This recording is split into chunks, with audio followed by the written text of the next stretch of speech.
Okay, we'll move on to question number 3.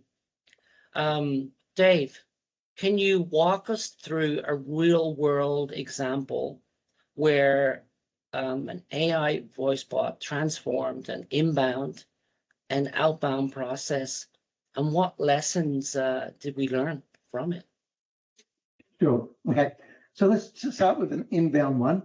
So we did a financial services, and they were swamped with inbound phone calls and needed to work out how to answer the phone calls quicker and not have such a lengthy wait time.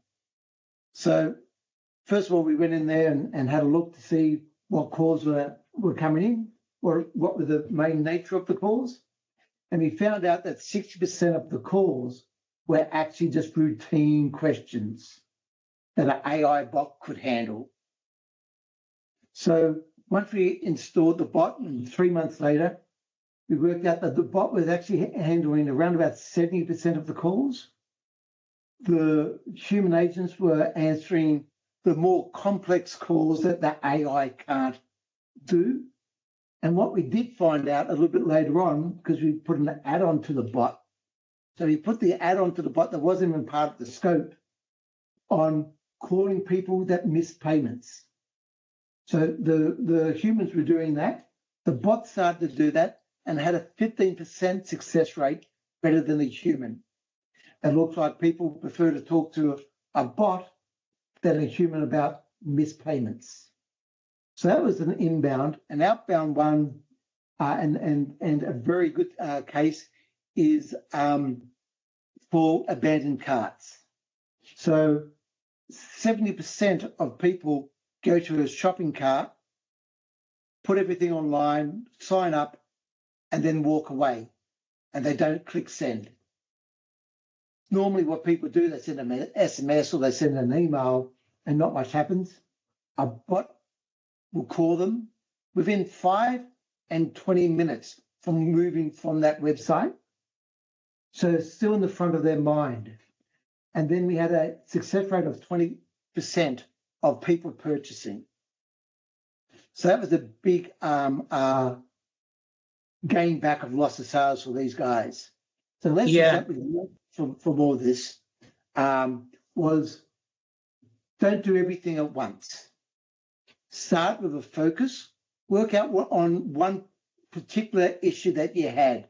Like we had an issue of answering phone calls for the financial services. So we just do that at the start so we can show a nice ROI on that. Then later on, you will work out that there's other things that this bot can do, and it's already there. So you don't have to employ another bot. You just get that bot some more information to work on. Yeah. Another key factor is the design of the bot. You always got to have it to go to a human if there's a problem.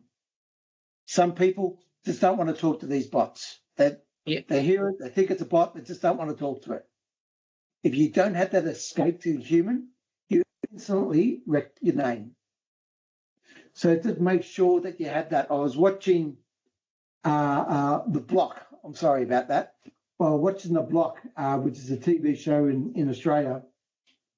And it must have been this guy was on the phone trying to work out where his building goods were.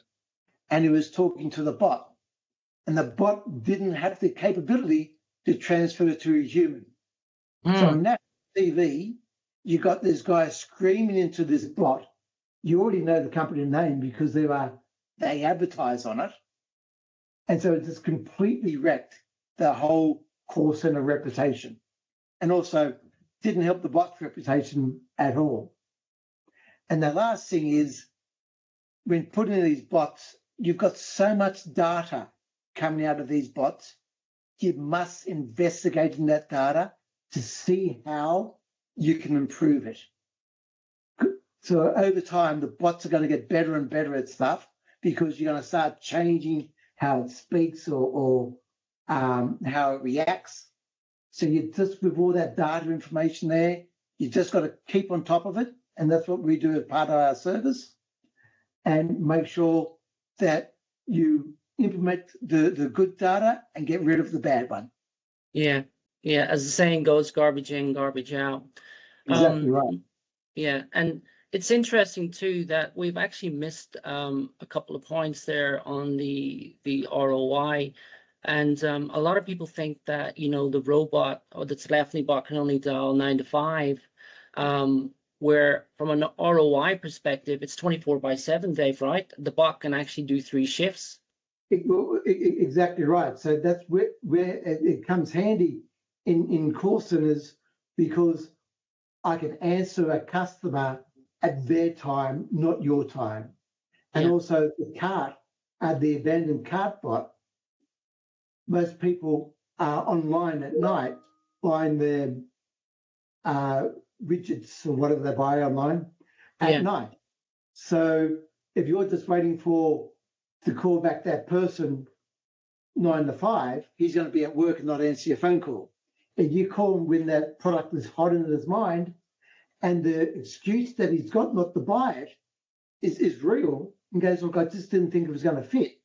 The bot can answer that question straight away, and he's not called off that one.